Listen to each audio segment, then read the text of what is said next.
Good afternoon and welcome to Match of the Day, in which the action from our two matches is first class. From the first division we see Ipswich against Liverpool, from the second Rotherham United v Newcastle United. And to round off an impressive hour, there's the result of a closely fought Goal of the Month competition. Newcastle United also helped make today's news after completing the transfer of yet another player. But it's the international squads to be named tomorrow by England's Bobby Robson and Scotland's Jock Stein which is creating the greatest interest. We start the action in the second division, but in some style. Rotherham and Newcastle combined to produce a thrilling open game which I'm sure you'll enjoy as much as did our commentator Tony Gubbert. In a northern industrial town where 26% of the population are out of work, a second division fixture that proves there are still supporters for games of quality. An all-ticket crowd at Millmoor attracted by a remarkable trio of former England and Liverpool players. Terry McDermott is back in the Newcastle shirt he last wore 8 years ago, following the £100,000 midweek signing that reunites him with one old teammate, Kevin Keegan, but puts him in opposition with another, Rotherham's player-manager, Emlyn Hughes, whose enthusiasm for the game hasn't been dulled by 18 years in it. Rotherham, still without the suspended Tony Towner and the injured Rodney Fern, make one change from the side that lost 2-0 at Wolves last week. Phil Henson starts his first full game of the season at number 7. Newcastle make 5 changes from last week's team following the departure of Mike Channon and the arrival of Terry McDermott at number 10, who it's hoped will rekindle a Geordie promotion season. Newcastle won the first 2 games of the season following the arrival of Kevin Keegan, but they haven't won since. Referee today, John Huff of Macclesfield. And it's Rotherham in the red shirts who kick off, attacking the goal to the right. A match that both these teams want to win to put the shine on their seasons. Berardi, offside flag up. Well, I'm sure Rotherham will recall that it was this fixture against Newcastle last season that ended 0-0 that halted their run of 9 successive victories and prevented them making it 10.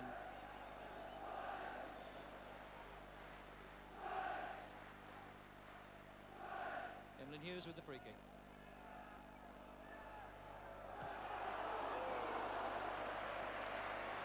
Ronnie Moore, top goal scorer of the last 2 seasons for Rotherham, has yet to get on the score sheet this, but taking that first time.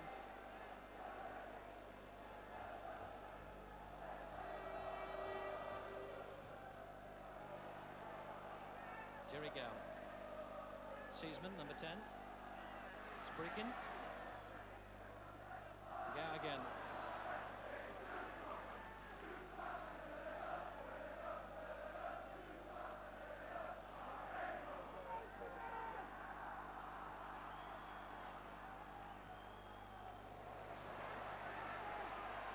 Jerry Forrest. McEwen, and back to Forrest. McMartin beaten to that. This is Ronnie Moore, who was tackled rather hard from behind by Jeff Clark. Quickly taken. Oh, and this is Joe McBride. Oh, right across the face of the goal, but a real chance for Rotherham. McBride, with so much space on that left side, coming forward, seemed to be in 2 minds whether to shoot or whether to try and pull it back for Moore and Seasman. Kevin Keegan telling where he wants the ball. Anderson.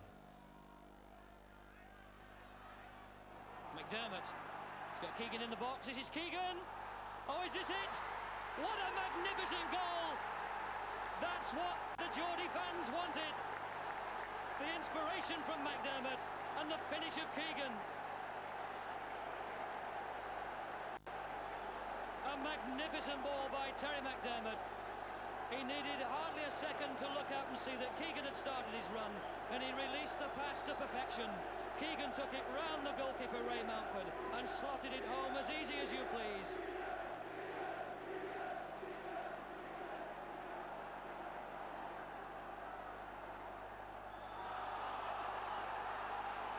Foul against Seasman. So Kevin Keegan back on the score sheet. He scored in his first 3 matches for Newcastle, but hasn't succeeded in the last 4. tense atmosphere at Millmoor for this second division fixture.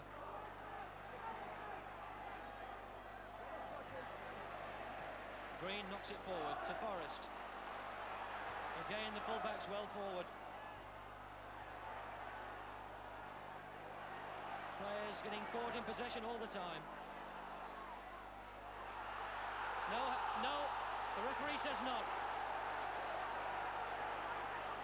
Appeals for handball from the Rotherham players, but immediately waved away.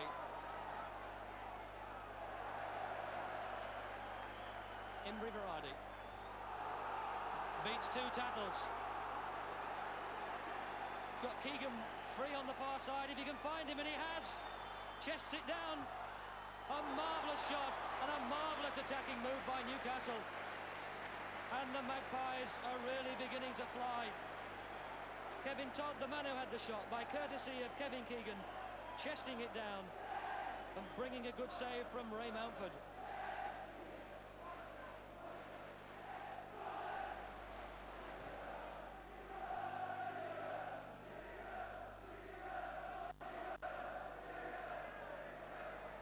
To Jerry Gow. Breaking the left back.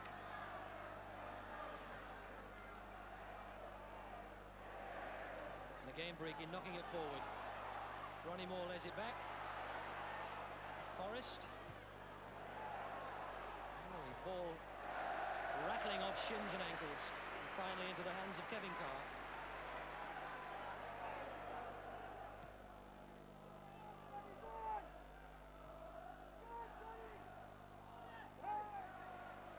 Head finding Wharton.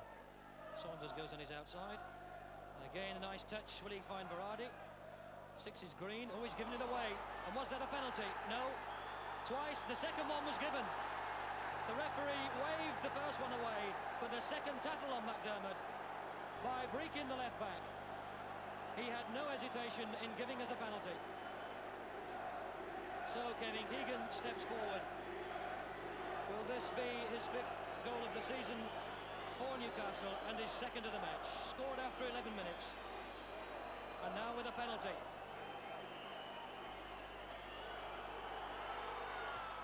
Two 0. And how Terry McDermott has influenced this match. His pass that set up the first goal for Keegan, and then the tackle on him by Breaking that got the penalty for Newcastle to make it 2-0. Despite the fact they've only won 2 games prior to today out of 7 they've played, Newcastle, they haven't yet failed to score in a match, and that scoring record continuing here. Jerry Gow out to McBride. Anderson won't let him past. McBride, Ronnie Moore. Ronnie Moore swung the left boot at that one. He got a connection, but not cleanly enough to put it into the back of the net. Keegan busy again.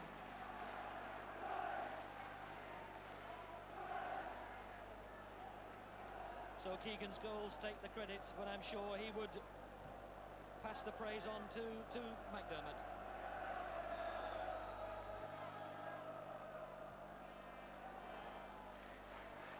Joe McBride. Breaking goes on his outside. Jerry Gow. Fine long-range effort from the hard-tackling Scottish international Jerry Gow.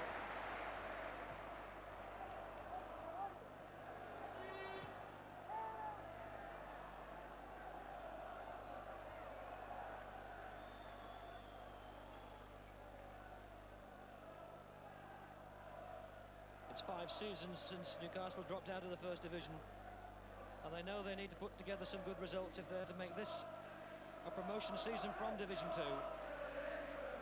So much optimism when Kevin Keegan arrived, and now fresh optimism with the arrival of Terry McDermott.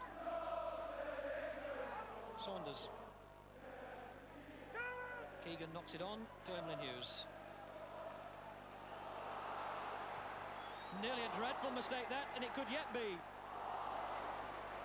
Well, Green and Mountford, the keeper and the central defender, getting into all sorts of trouble there. and almost presenting a gift of a goal to Kevin Todd. What were they thinking of? Jerry Gow. Phil Henson. Seaman. Moore. Seaman again. That was better from Rotherham. The passing was crisper and sharper, and the strike on goal came quicker, bringing a save from Carr and a corner for Rotherham. McBride.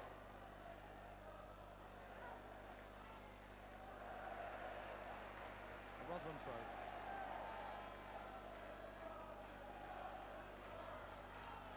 Waiting for Seaman to come across. Leaves it in the end for Brecon.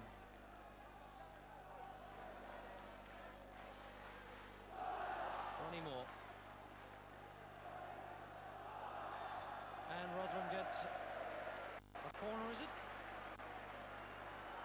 Well, they've put the ball on the spot for a corner, but the referee indicates a goal kick. Amused by their impudence.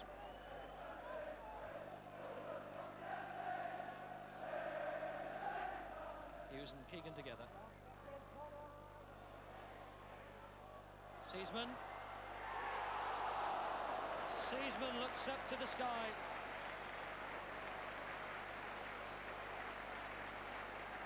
So as we approach half-time, Rotherham begin to get a little bit of a grip on this game, still trailing 2-0, but Seaman with a chance there. Carr came off his line, but Seaman's shot was always too high.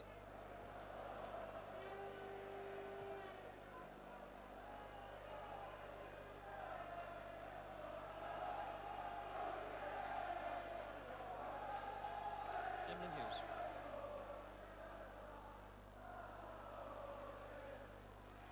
It's a Rotherham throw. Henson.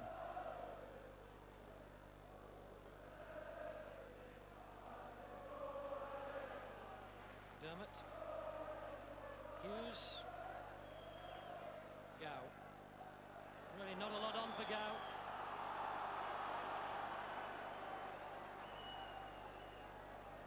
Rotherham perhaps a bit lucky to get that free kick because Newcastle would have been away. McBride, number 11.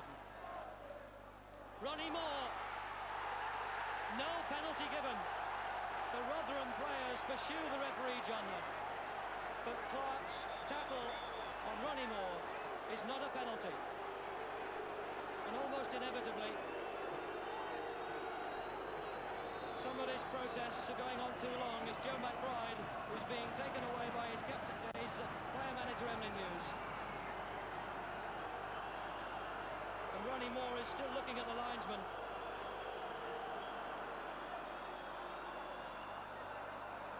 And Rotherham will feel the first half is coming to an end on a very unhappy note.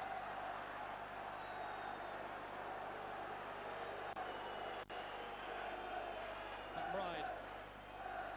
McDermott for Newcastle. McEwen. Forrest. Was rather in trouble here, Forrest.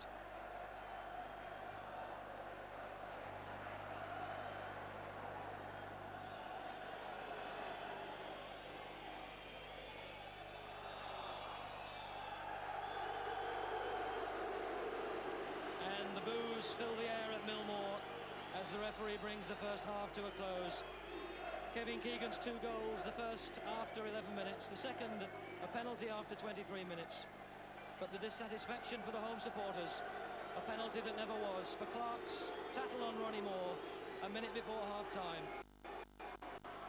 But who could doubt that the man who stamped his personality on that first 45 minutes, Terry McDermott. The home crowd implored by a tannoy announcement during the half-time interval to support Rotherham in this second half, but one wonders what they can do against Newcastle, who looked too quick and too sharp for them in the first 45 minutes. Rotherham with only 1 home win this season, that was against Cambridge here 2 weeks ago.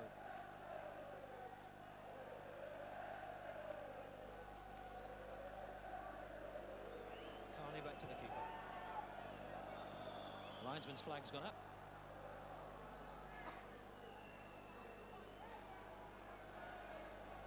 The referee, the figure of controversy over the penalty that was given in the first half and then the one that wasn't. Forrest. McEwen. Forrest. Seaman, number 10. Again, he's facing back towards his own goal, though. And now Keegan. Emlyn Hughes in front of him. This is Wharton. Oh, good shot by Wharton. Hit the legs of Mountford, who covered the near post. But again, some very bright attacking football from Newcastle with Keegan involved and another scoring chance.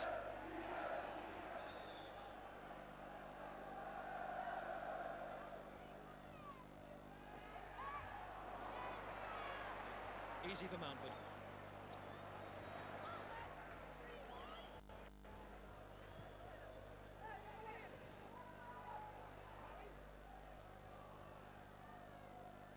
Clark.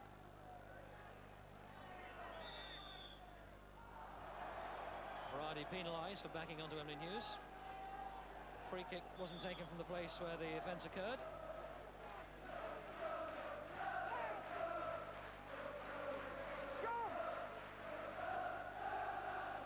Seaman. Henson. McBride. Good control by McBride. Has come inside. Nick Martin in the way. Hughes comes forward for Rotherham. Henson.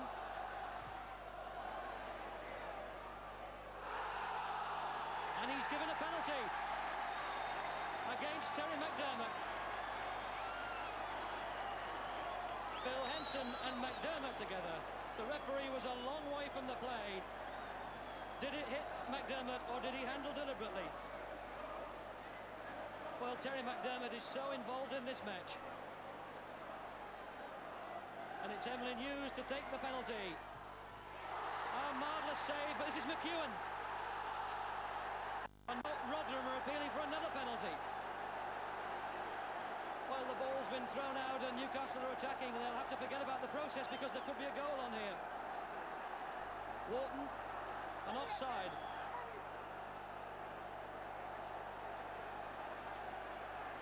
Well, at last an interruption to some frantic play. But let's not lose sight of a marvellous save there by Kevin Carr, the goalkeeper. Back for his first game of the season. Reputed to be one of the best in the second division, and saving a crucial penalty from Emlyn Hughes. Emlyn Hughes.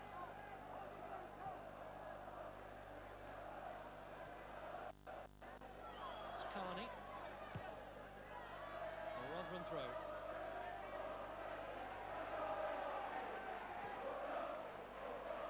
Almost as much activity in the dugout as on the field of play. Was that a push? Breakin says it was. Well, it's difficult to imagine a game with so many appeals for penalties.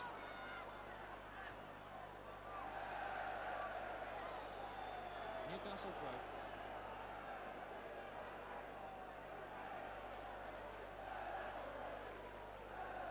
Terry McDermott with the throw for Newcastle. Keegan. Giving it to McEwen, who finds McBride. Gow. Ronnie Moore. Didn't quite drop. Seaman, number 10. Off his toe, I think it was cleared by Saunders.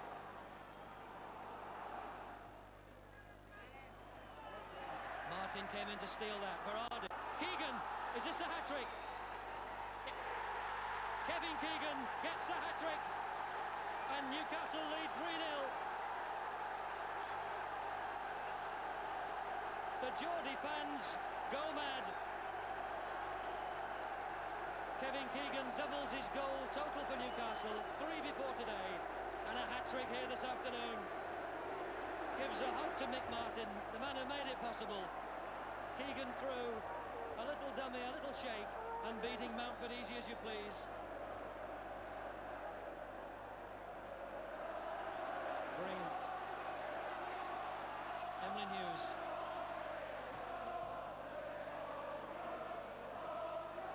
break-in.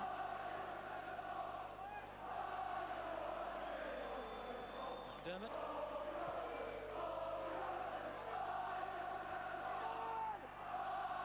Vardy's still kept it in play. Mountford's come off his goal. Can he get it into the penalty area? It must be a goal. Keegan! That was so close to Keegan's fourth. Mountford had committed himself by coming out to try and beat Vardy to the ball. Didn't succeed. Vardy kept his cool and put in the long cross to try and find Keegan at the far post, who just knocked it into the side netting. But what a smile on the face of Keegan and on the face of Newcastle United.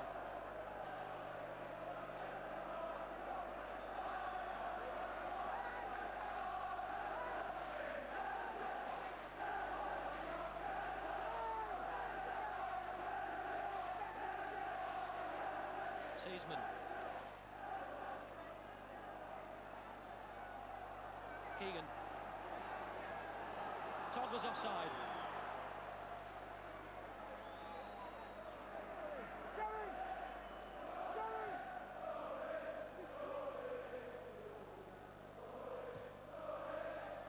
Keegan again.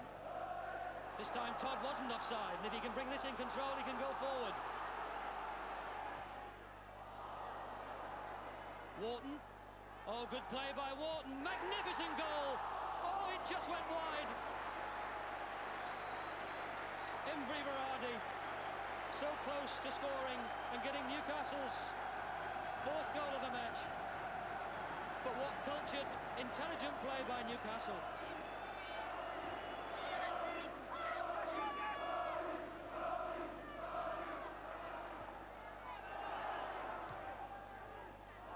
And now Keegan heading over.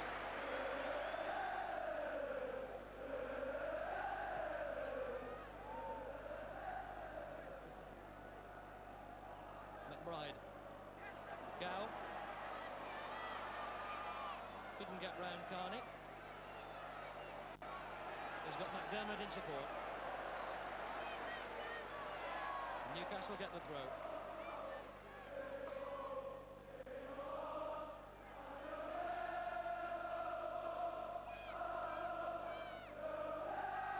Vardy. A foul given against break-in. And the ball will have to come back. But just listen to the noise from the fans.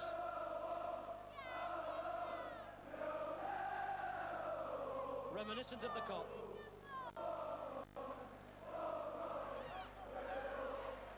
Keegan, oh, marvellous at the flick. Vardy, this must be number 4. He's given it to McDermott. Nobody wants to score. It's a corner. Vardy looked as though he could have scored. Gave it to McDermott, who looked as though he might have had a dip. And just a bit too much generosity there between the Newcastle forwards, because that should have been number 4. And all coming about as a result of that magnificent little back flick by Keegan.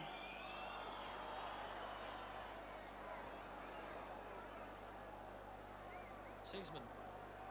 Henson.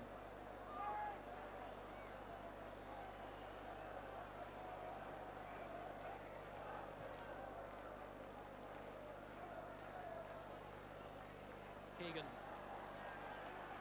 Todd started a run. It's Vardy, rather. Will he keep it in play? Breakin's closing him down. Breakin indicates that it's a throw, but I think the referee has given a corner. No, it's a throw. Taken by McDermott. Mick Martin. Keegan, number 4. What a marvellous goal. What a performance by Newcastle.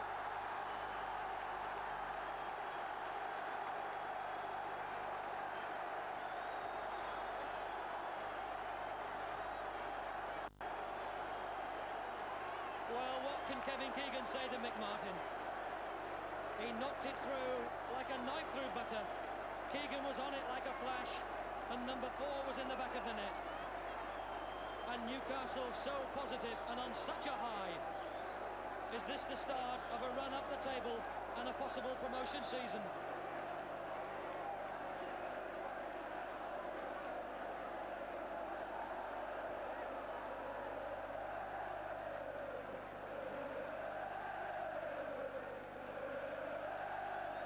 Just listen to the noise from these 5,000 Newcastle fans.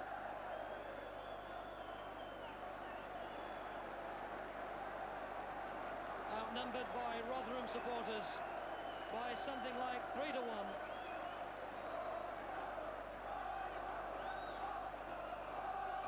And the chant from the crowd, if you can follow the Geordie accents, appears to be Bobby Robson. Are you watching on the box?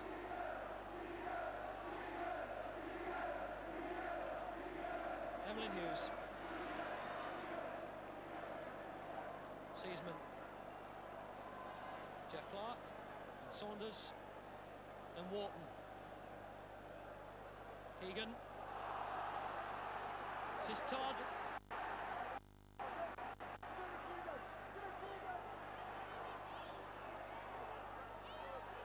Oh, it's number 5! Kevin Todd makes it 5-0. 15 minutes from the end.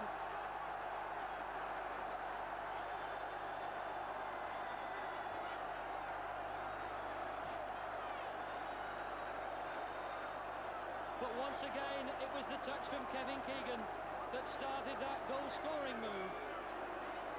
Todd down the left-hand side. Would he admit that was intended as a cross rather than an attempt on goal? Either way, it went over the head of Mountford and into the net for number 5. Henson.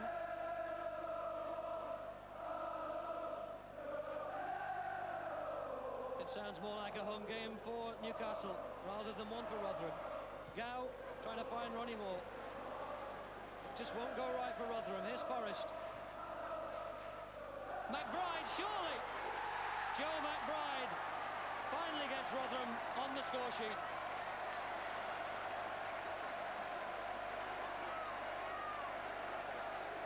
McBride's second goal for Rotherham, scored on his debut after joining them in the summer from Everton.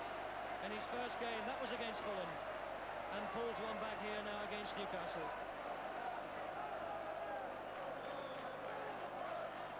79 minutes gone, Rotherham 1, Newcastle 5.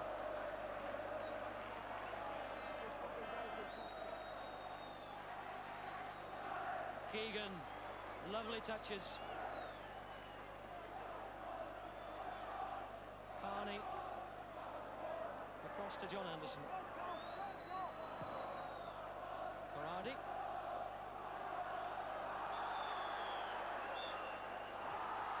Foul given against Todd. Rotherham's free kick. Now Emlyn Hughes. Go out wide on the right. Kewen on his outside. Hit the bar by Seasman.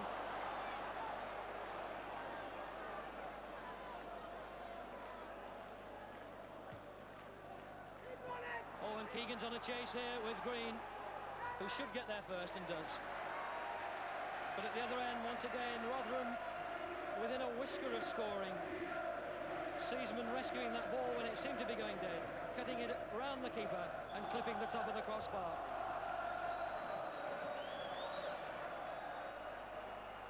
Berardi, and he's got a lot of space to run into. Keegan's going now on a run, not offside. Todd on the far post. That's Todd. Oh, hit the post. What a magnificent cross by Kevin Keegan. He looked up and saw Todd on the far post, and that pass was inch perfect. Todd seemed to do everything right, but hit the post, or rather the top of the bar.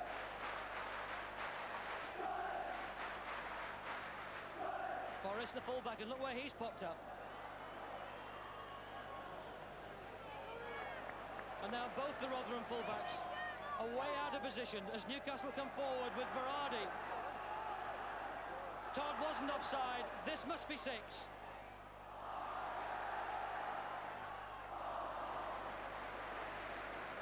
Well, how much drama in this match.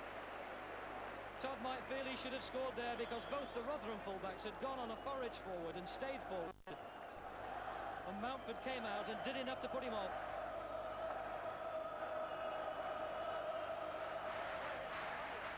Inside the final minute. for Rotherham.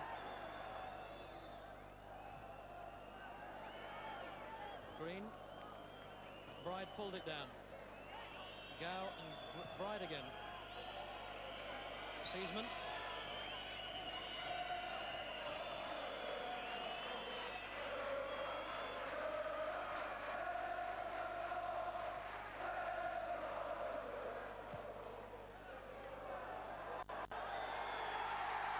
Foul by Ronnie Moore.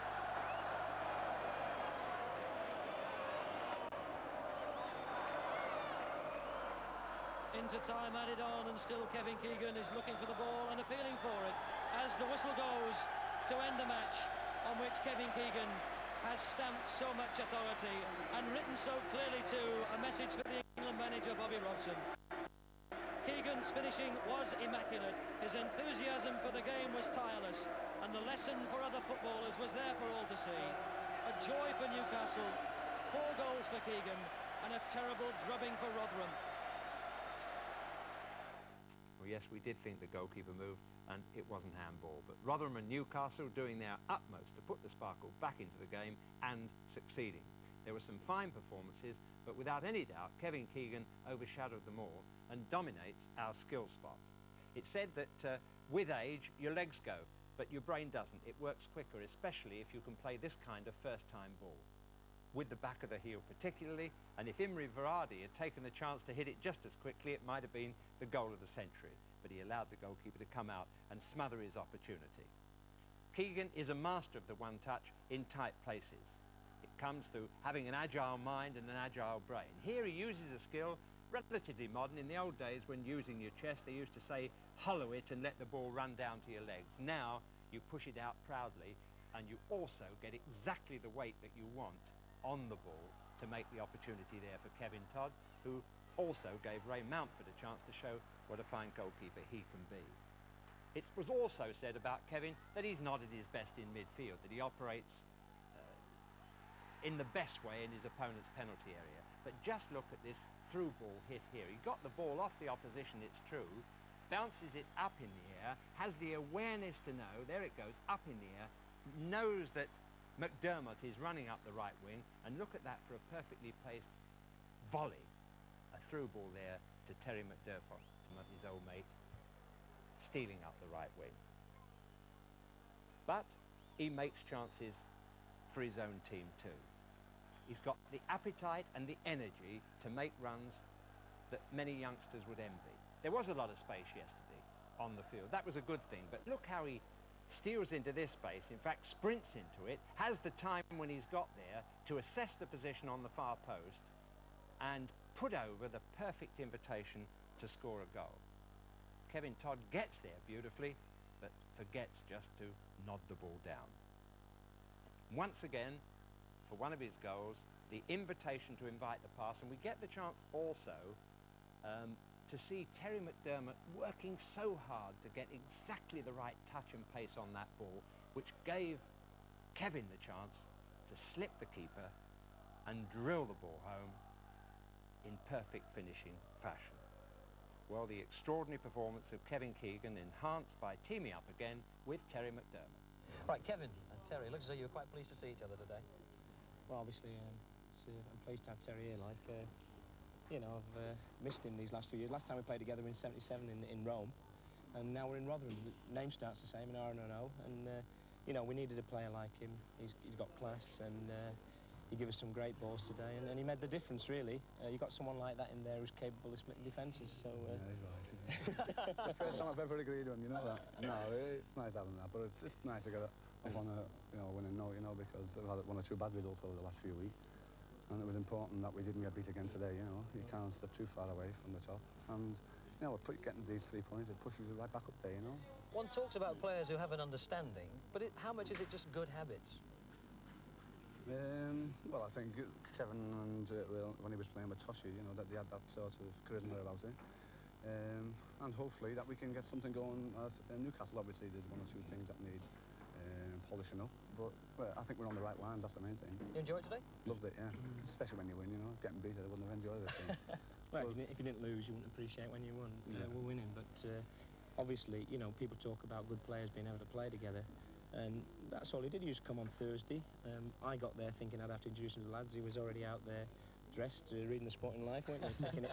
That changed a lot. Some things never change. You know, I mean, I think if you can play, I think Rotherham were a bit unlucky today because I think 5-1 flattered us a bit. But it was a great game, and I think even the most staunch Rotherham fans will admit, if they saw a game like that every week, obviously don't want to get beat 5-1 at home, but they go on feeling they had the value for money, and I think both the teams did the bit today. Kevin, you have said that you don't want to play for England again. I just wonder, after a match like that and a performance like that, whether you regret it. Not really, no. I mean, I had to make a decision. I don't want to go all through that again. No. I felt I'd been let down. Some people said I thought I was childish. Others have agreed with me, but I've said my piece, and I just wish the lads all the luck in the world. And my challenge now here is with Newcastle. And you saw the fans today. When you've got fans like that, then you've just got to try and find a winning combination for them. The last 2 or 3 weeks has been terrible, not feeling like going out in Newcastle, because the fans are so good, aren't they? I mean, they're a different breed. It's the only place left in Great Britain with potential that hasn't fulfilled it yet. I'm convinced of that. But I must bring you back to the England thing. If people are picked for the England side on performance, then you've got to be in the side. Well, if you picked on performance, I can't understand why I was at it in the first place. I mean, I was injured in Spain, but up to then and the last 2 or 3 years, I've been the most consistent goal scorer. But I don't want to go back to that. You know, I said my piece. It's dead and buried as far as I'm concerned. But if there was a request to play for England, would you? No, you know, as I said, I've said what I want to say. I just hope the lads go on. I hope Bobby Robson finds the right combination to put. The national side is so important for the game in the country, and I just want him to do that. And you know, I've had a good run. I had 10 years, and unfortunately, I weren't part of a successful side. But that doesn't mean to say we didn't try our best, you know. And it's time someone else had a go.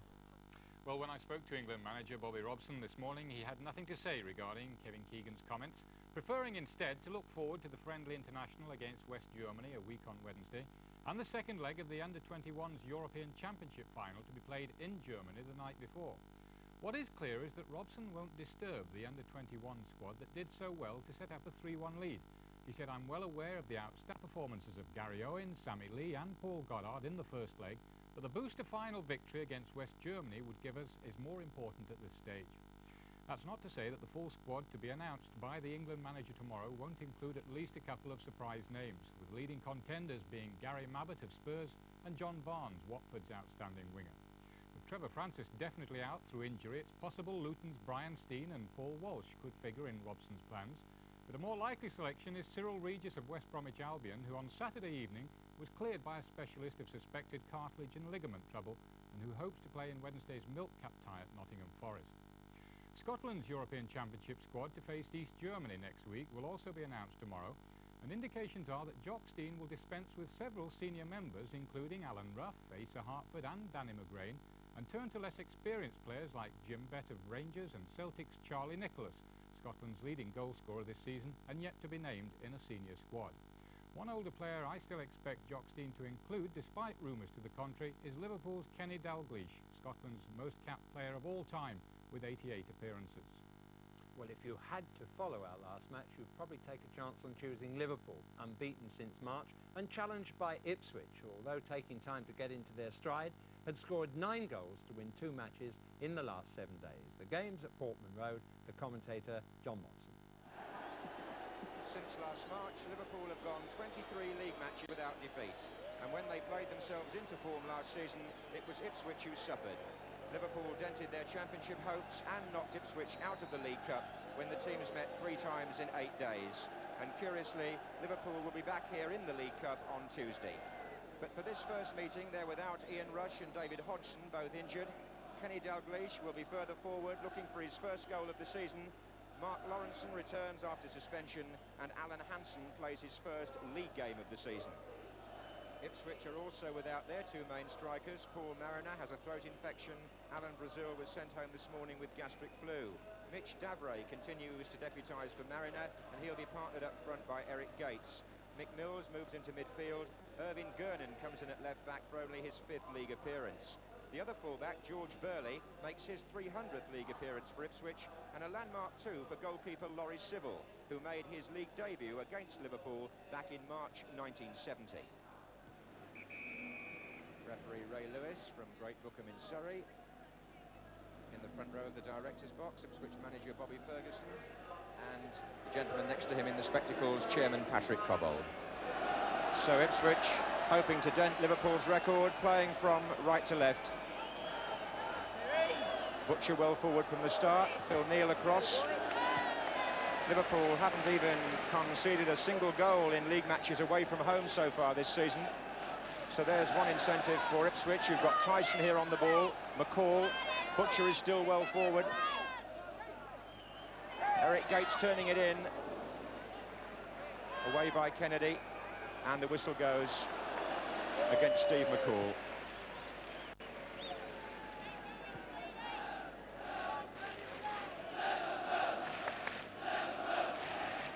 Dalglish has pushed forward with Craig Johnston, similar to the European formation in midweek that Liverpool played, although Dalglish mostly in midfield in earlier matches this season. Hansen. Souness. Now it's Lee. Taking it back from Whelan, Sammy Lee. Found room nicely there, it was dipping a bit. Good effort. Sammy Lee, one of the reasons why the England under-21 side have built up a useful lead against West Germany in that European Championship final. Second leg in Bremen a week on Tuesday.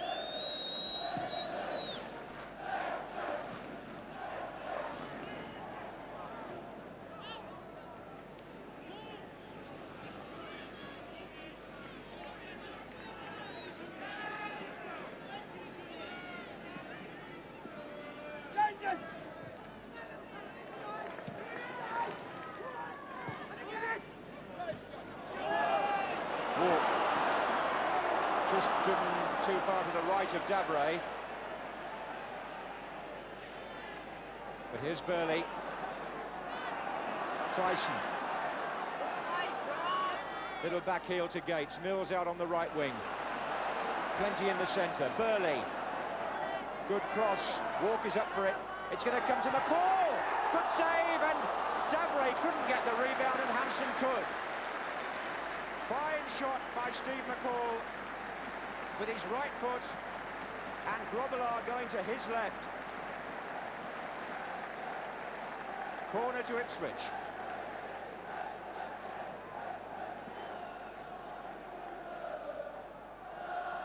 And Butcher's flick, Osman, walk! A touch from Butcher, the hint of one from Osman, and a tremendous volley by John Walk. Culmination of the best couple of minutes Ipswich have had so far.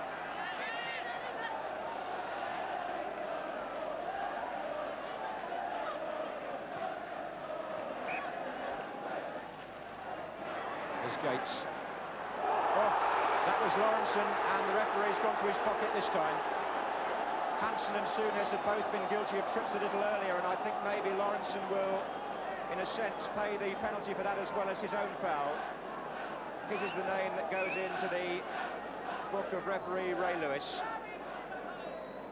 Lawrenson, who's already suspended from European matches currently for a sending off last season in that competition. Mills takes, Butcher is up and doing some pushing.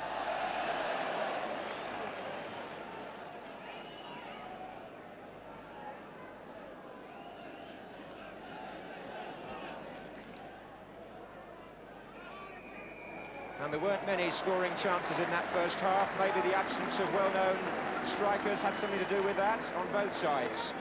But the one promising shot from Steve McCall was well dealt with by Bruce Grobbelaar. He's 25 next Wednesday, and rather like his opposite number, Laurie Civil, he had a fairly quiet first half.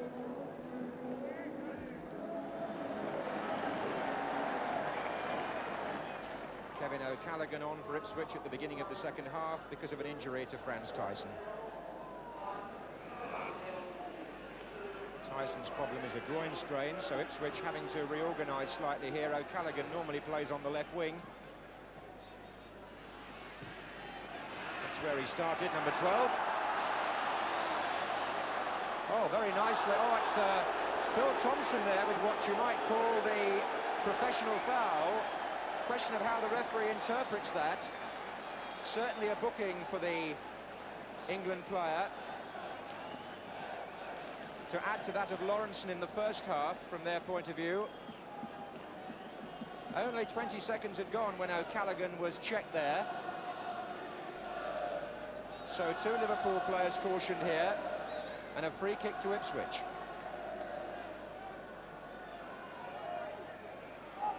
O'Callaghan takes, and there's Butcher, and away by Lawrenson. And perhaps O'Callaghan can do something on that flank, running perhaps at Phil Neal, who beat him there.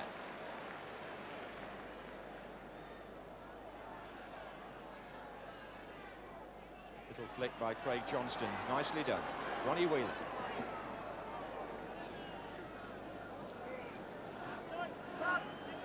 Here's Mark Lawrenson, and Souness, and Whelan, tucked into Dalglish. Now Kennedy. I think John Walk knew he was going to go that way, or he perhaps even forced him that way.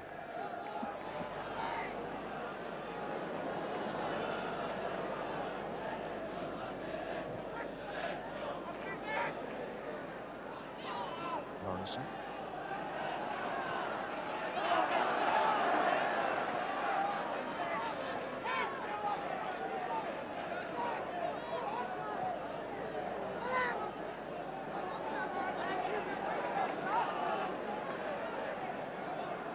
So Butcher.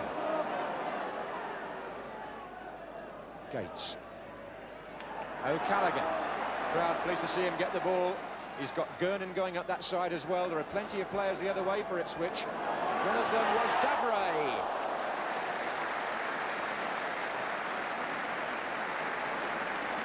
Service coming in from Kevin O'Callaghan.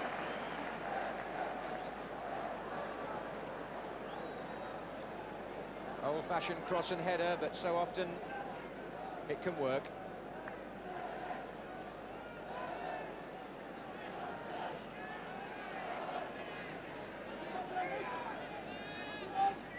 Here's Hansen. Touched on by Lawrenson, who's now gone back into the defence to take up Hansen's position. That interchange is so interesting. But in the meantime, Phil Thompson has to battle it out with Davray, and here's Gates. And they've got 2 coming up from behind, and Gates went for the near post, and Walk, who wanted the ball pulled back, although from that angle he probably couldn't blame Gates.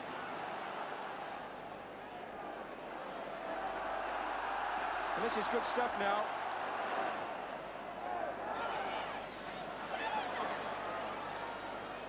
In for Mick Mills, and Grobbelaar juggling with it, corner I should think.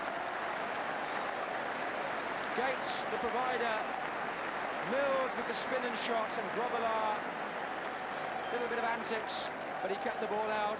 And there was a smile on his face at the end. Mills foiled, corner to Ipswich.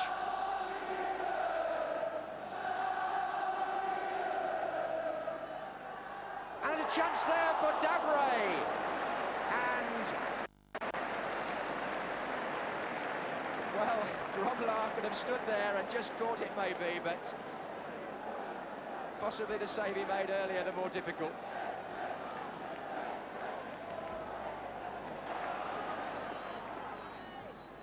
In goes Hansen. That was superb. Lawrenson now against Butcher. And still Mark Lawrenson. And well blocked by Laurie Sybil. That was a very important save.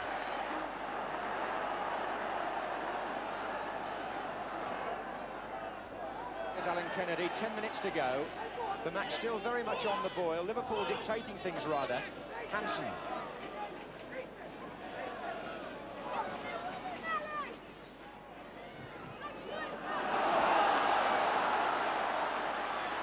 And it's O'Callaghan.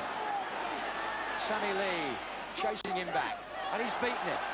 And they've got 3 in the centre of Ipswich. And Davray! It's there! A fine goal by Mitch Davray. And when you're playing in place of Paul Mariner and you've got your critics in the crowd, what a way to answer them back. But the man who made the goal, Kevin O'Callaghan, the second-half substitute, he switched from left to right, he got down the flank, he chipped over the perfect cross, and Davray came hurtling in to bury it to the left of Grobbelaar. 81 minutes, that's 9 minutes then, away from the goalless draw that looked likely, but Liverpool concede a goal away from home in the First Division for the first time this season. Will it be the goal that ends their unbeaten run of 23 league games?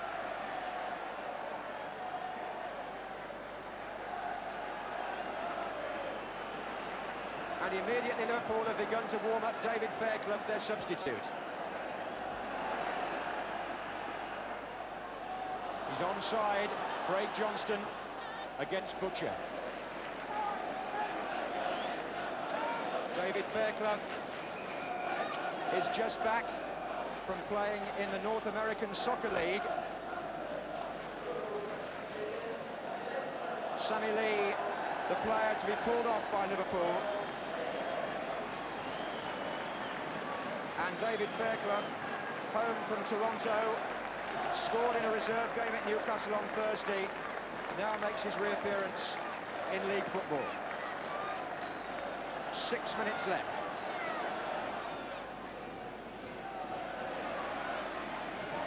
Oh, on by Davray to John Walk. And Walk has just missed.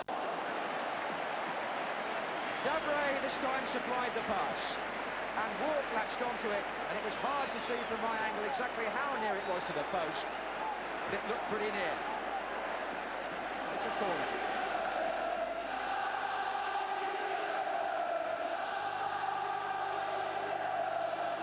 And up goes Davray again, and it's there by Eric Gates! No, was it? The referee is on the spot. Not given. An infringement spotted by referee Ray Lewis. The goal does not stand.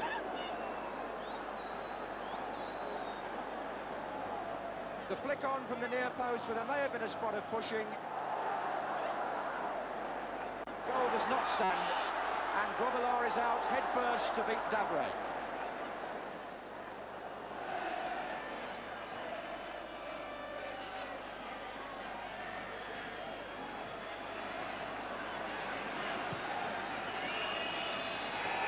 And there it is, Liverpool's run of 23 unbeaten league matches is over. And Kevin O'Callaghan supplied the cross, from which Mitch Davray ended a run which goes back to last month. 7 months unbeaten Liverpool. But Ipswich here, after an uncertain start to the season themselves, take the 3 points and become the first team to beat the champions. What an important win this could be for Ipswich, who are without Mariner, without Brazil, and in the second half without Tyson. But Mitch Davray's goal clinches the 3 points, and that must be a welcome win for his team, and indeed for manager Bobby Ferguson. A fine game, especially in the second half. Ipswich 1, Liverpool 0. Just a brief point or two about that game. It was interesting but not riveting until 3 points for a win seemed to bring it to life in the last half an hour. Secondly, a quick look at the reason for referee Ray Lewis not awarding Ipswich a second goal. He seemed to be the only one in the ground at the time to spot Terry Butcher's offence on Phil Neal from this corner. It's on the near post coming up now. You can see Butcher jump into Neal as Davray wins the ball and Gates completes the move. Finally, I took the chance to ask Liverpool chairman John Smith face-to-face about his views on the Super League. And he told me the game is on the slippery slope for all 92 clubs, and I do not want to see the demise of any one of them. I do want to see a reconstruction of the league which will give everyone a better chance to survive. Today's main transfer story involves Newcastle, who this morning completed the signing of Northern Ireland international David McCreary from Tulsa Roughnecks, the fee around £75,000. And if McCreary's international clearance comes through in time, he'll be involved in Newcastle's Milk Cup match at Leeds on Wednesday. Charlton chairman Mark Hullier is hopeful the fans at the Valley will react positively if the club's ambitious attempt to sign Alan Simonsen goes through on Wednesday. Just over 4,500 watched yesterday's 1-1 draw with Derby, the lowest gate in the second division. Even so, it seems it's not a factor that worries the Danish international. He's been in almost daily contact with the Charlton chairman, is still very keen to join the club, and when asked by Mr. Hullier what was the lowest crowd he'd played in front of in Barcelona, replied 98,000. That's just 90,000 short of Charlton's average attendance. Some disappointing gates all round yesterday, but happily there was one ground in Britain where the gates were locked and with around 4,000 fans unable to get in. Tannadice Park, home of Dundee United, who were attempting to end Celtic's 100% record in Scotland's Premier Division. Shot one by David Probin. That's a good-looking one, and it was McCannon coming in. McScale tried the long shot. Oh! For the second week in a row. From exactly the same position. 20 minutes gone. And lightning strikes twice. Believe you me. Charlie Nicholas has this technique of letting a player rush to him. Turning quickly. Oh, good ball inside, and again Nicholas drips it. Magnificent ball to Aiken. Yes! 2-0.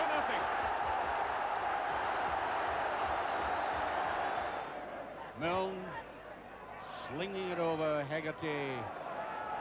Not really positive enough in that. A brilliant flick picked up by Kirkwood though. Milne. Stutter. And he gets round the keeper, and there's a great chance. David Dodds makes it 2-1 with 14 minutes of the game remaining.